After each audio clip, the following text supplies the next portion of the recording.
Hi everyone, welcome back to my channel. So I have not done a wrap-up in quite some time. I have not done January, February, or March wrap-up. I'm hoping I did December because I don't remember, but I will at least today wrap up January through March, like the first 3 months of the year. If this is like good and bad because I have to put everything into one video, and like good because I haven't been reading as much as I wanted to, so it shouldn't be that long, maybe like 30 to 40 minutes. I don't know. I tend to ramble, so I'm just gonna jump into it. Let us just start with the month of January. I believe the first book that I finished this year, I could be wrong because I forget to log books into Goodreads all the time, so like the actual date of when I finished them might not be accurate. I just log them whenever I remember to do it, usually within the month. So the first book I read, or at least one of the first books I read this year, was Surrender to the Highlander by Lynsay.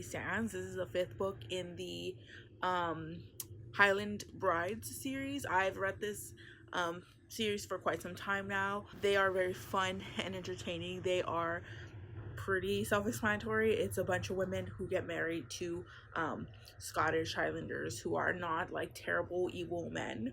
I'm sure the author takes like historical like liberties with the series to make it more, you know, romantic first and foremost. In this one we follow a woman named Edith whose family has been dropping. They've been dying, and she herself has been getting sick, and we kind of find out pretty quickly that someone might be poisoning her family and herself. I like the series a lot because most of the conflicts within these romances are outside conflicts. I get very frustrated with like internal, like personal conflict, because it's not fun or exciting to read, even though I know it might be more realistic to like doubt your feelings for a person, or you know, that kind of like internal struggle. But that's not the funnest thing to read for me. So things like an evil lost relative or whatever is more exciting, even though it's like more soapy. I like the series for that. I've mostly read her Highlander historical romances. I know she has like a vampire series that I have not touched yet. You don't have to read any of these books in order, but you do get to see all these brothers. She writes this family of brothers, the Buchanans, and they're all very like himbo guys that want to love and please their wife.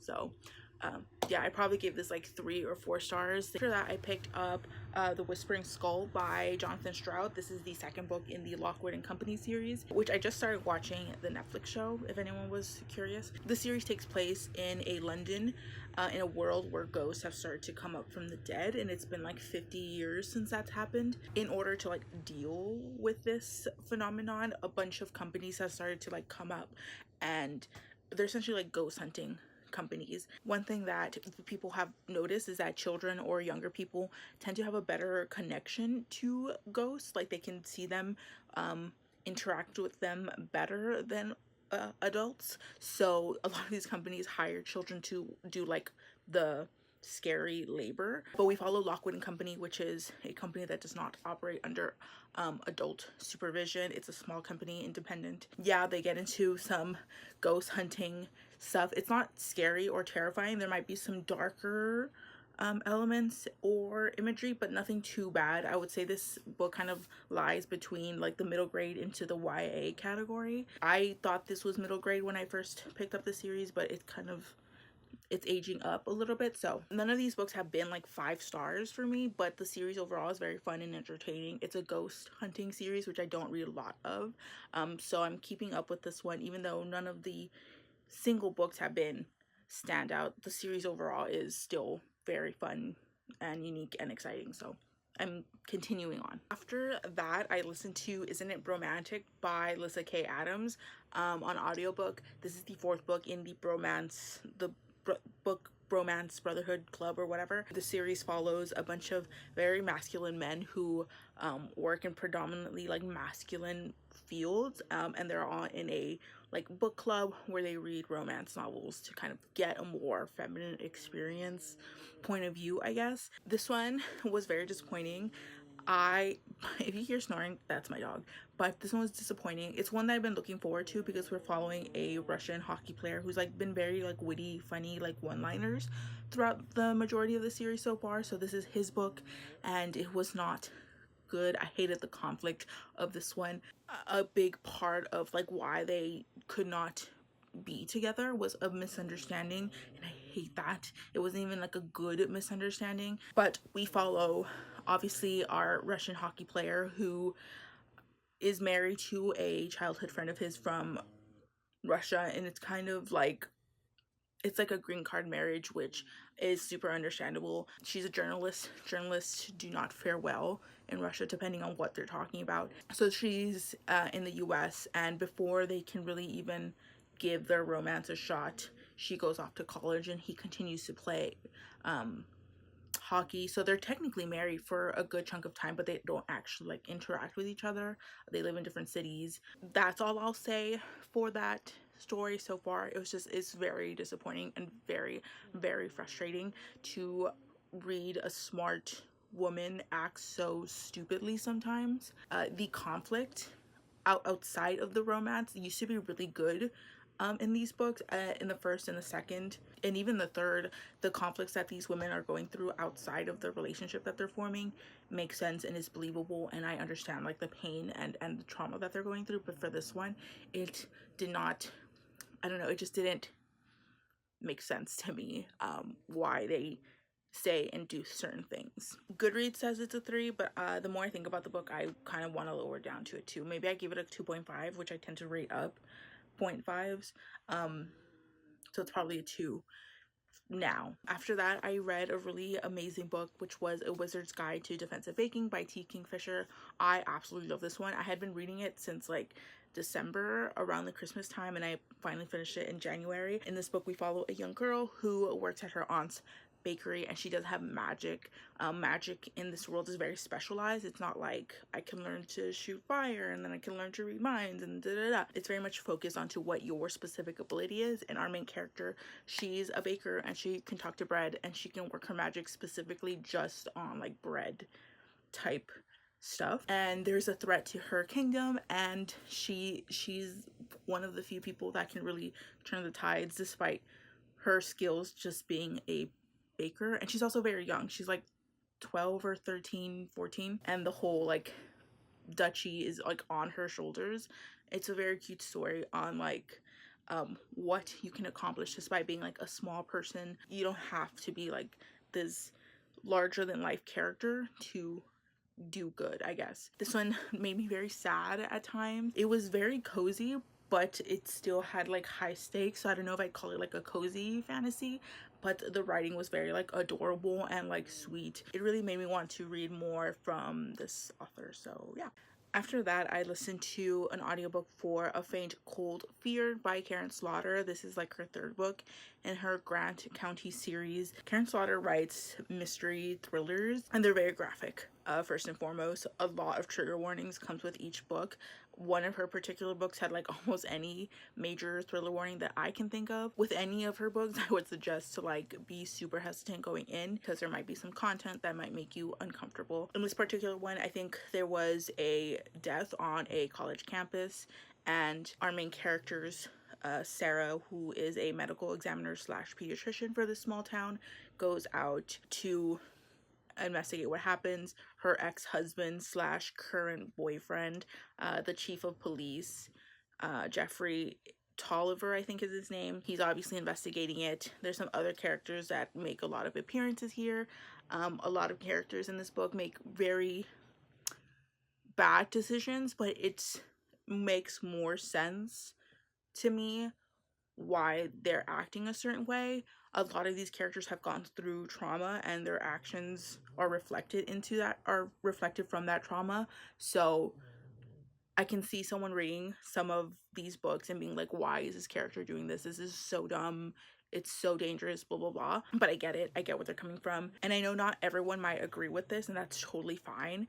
But sometimes I think Karin Slaughter's books get the critique that it's like over the top violence against women, and that's totally true, but I guess the success of that might be up to the reader. I don't think she does violence against women to make it a spectacle. She wants to show the harsh realities of that to the audience, which is why it's like always in her books. After that, I read Reign of the Fallen by Sarah Glenn Marsh. This is one that I've been wanting to read for a while just because it has necromancers. I love necromancers, but this one was pretty disappointing.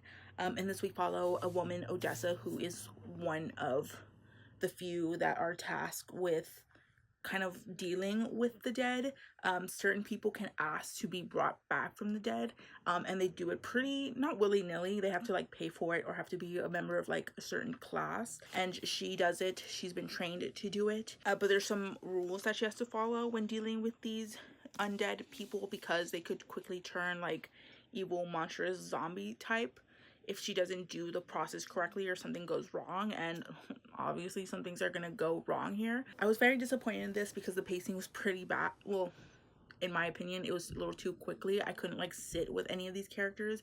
I don't want to spoil anything, but some characters do not live to the end, and I feel like I did not have the chance to get to know them before, you know, other characters are mourning their death and they're like having a moment, and I'm like, I really don't care because I don't know them. I don't care about them. I feel bad for you, but like I don't care. There were hints of like a ton more stuff that is in this world, but we did not get to explore that at all. And maybe the second book could, but also on top of that, I feel like this wrapped up well enough that, you know, the important parts are saved. Anything else that has not been answered is fine. Like let your audience think of what may come for these characters. You don't have to answer every single question that has not been answered, especially if they're minor questions. I don't know, this was not it for me. I don't think I'm gonna read the second book because I've forgotten most of like the details of this. I kind of just like remember who dies and who's the bad guy, and that's it. I think it was in February that I did the 24-hour reading vlog where I read for 24 hours using like a timer. When I wasn't reading, I paused the timer, that kind of reading vlog. And I read 1, 2, 3, 4, 5, 6, 7 books and a half, I want to say. I think, and here are 6 of the books I read. One of them was an ebook. Let me just quickly go through them. You can watch the vlog if you want more thoughts. I picked up We Sold Our Souls by Grady Hendrix. This is a horror about a woman who was part of a rock band, a semi-popular kind of road band that was getting some popularity, but something happened. She's currently like in her 50s, 40s, not very successful, and there's one person from her band that went on to be like a super mega star. Why did he become super famous while her and the rest of her bandmates had mediocre to shitty lives? I picked up 10,000 Stitches, or I finished 10,000 Stitches by Olivia Atwater. This is the second book in the Regency fairy tales. In this one we follow a maid who has a crush on one of the men that she kind of works under in the household. He's very sweet to her, he's very kind, so she kind of goes to a fae lord and is like, hey, like I would really like to be with him, but I can't because I'm a maid and he's a member of the nobility. Can you help me out here? Very cute. I picked up The King of Cozy Fantasy Legends and Lattes by Travis Baldree. I really like this one. I flew through this one in the vlog. I think I said this was the one that took me the least amount of time to read. It was like 2.5 hours. Every compliment that has been paid to this book is true. In this book we follow a woman named Viv. She's an orc, used to be a mercenary, no longer wants to do that life anymore, and so she opens a coffee shop in a small little like village. Very cute. No anxiety ridden plots, I guess, here. I picked up Hysteria by Miranda. I liked this author's work before. In this one we follow a woman, Mallory, who did kill her boyfriend, but as far as people can see, it was self-defense ? And for her well-being, her parents think it's best for her to go to a boarding school to kind of get away from everything that happened. And when she arrives at that boarding school, things start going wrong. It is YA thriller, which I really have been loving YA mystery thrillers. So The Thousandth Floor by Katharine McGee, I also read in that vlog. This is like Gossip Girl set in the future. We follow a group of kids who you know, mess about, behave badly. A lot of these kids are very wealthy. This takes place in the far-ish future. In the future, there are these mega buildings that are like 1,000 floors high. The wealthier you are, you can live at the top. Some people call it dystopian. I don't consider it that way. I think it was marketed as dystopia, not the way I would market it. It's very much Gossip Girl, but very early on you find out that someone has fallen off the top of the floor and they're obviously dead. You don't know who it is, you don't know why they died. So there's a kind of thrilling mystery at the center of it, as well as like all like the Gossip Girl-esque soapy drama that they're going through. Really fun. I also read Bringing Down the Duke by Evie Dunmore. I had like mixed feelings about this one, which I knew I was. You can watch the vlog to like see why, but in this one we follow a woman who has been given the opportunity to study at Oxford, but one of the main goals that she has been given / she wants to like do is to kind of convince a Tory guy to help get women's suffrage. It's a romance as well. The problems that you think might come up with this kind of book are the ones that come up and that I had problems with. And then I read an ebook that I really enjoyed. It was called Hammered by Lindsay Buroker. This is an urban paranormal fantasy. We follow a half dwarf, half human woman. I really enjoyed this, kind of in the vein of Mercy Thompson. I don't want to give the plot away because it's a little convoluted, but if you like urban fantasy, if you like very spunky main characters, this series has it, and I'm really happy to have a new urban fantasy. But again, if you want to see my thoughts on these books in particular, go watch that vlog. But I think this was in the month of February. And pretty much for the rest of March, I read a lot of mystery thrillers, mostly YA mystery thrillers. Those have been like my saving grace for quite some time. I read like 1, 2, 3, 4, and then one more like adult mystery. Let me get the adult one out of the way. I read A Perilous Undertaking by Deanna Raybourn. This is the second book in the Veronica Speedwell series. This book is like almost, or this series is like almost like great or good for me. Like right now it's been pretty average. As much as I like our main character Veronica, it's like not, it's like lacking something that makes me want to like jump back into the next book. I finished reading the second book, and like the first book I was like, oh, that was fine. I'll pick up the next one like whenever I find it on the library, like renting, whatever. But I'm not like gooped and gagged to be like, oh, let me go on the library app real quick, the Libby app, and like get it right now. It's like, okay. The series follows a woman named Veronica Speedwell, and she's a very independent, older-ish woman that would be considered a spinster by her time. I think this is Victorian era, and she doesn't like look for romances. She just really likes traveling. I can't pronounce a word, but like she studies butterflies. She likes that. And she gets involved in like mysteries, and people like ask her for help solving a crime, which is what happened here. A man is accused of like committing murder, and his wife is like, no, I promise he didn't do it. Like, that's pretty much it. She kind of has a companion that is probably like their will they won't they kind of thing going on. They probably will end up together, let's be real. They typically tend to. It's like one of those companions, but they kind of have like a little like Watson Holmes thing going on, when both of them have their strengths and their weaknesses, so they do kind of go well together, her and this romantic interest that she has all series.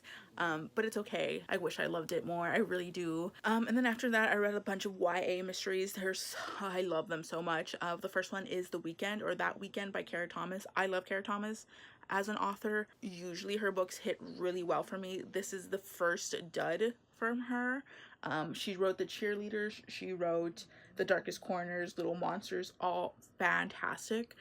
This one did not wrap up well. The setup was really cool. We follow a young girl who's recently broken up with her boyfriend, so she kind of third wheels with her best friend. Her best friends are together. She kind of third wheels with them to like a campground, and she kind of wakes up in the middle of the forest. No memory. She doesn't know where her friends are, who's like at fault. I was so invested, like halfway I was like, how does this wrap up? Like, what happened? It wraps up very terribly. I don't want to spoil anything, so I'm not going to say what happens, but I hate when characters who do bad things do not get their comeuppance. It pisses me off so bad. And Kara Thomas's books, even though they're YA, do tend to go darker, and while they might not have like happy fluffy endings, there's always kind of like a sense of like closure, I guess. And in this one I was like, no, we can't end the book here, because some people need to suffer a little bit more or flat out die, because they don't deserve to live. I felt so bad for our main character by the end of the book. I was like, are you kidding me? Really? Did not end well. There's a wild plot twist thrown at the end, literally like the last few pages, that did not need to be there. If you read this book, you know, like, what the hell was that, Miss Thomas? You did not have to do that. Wild.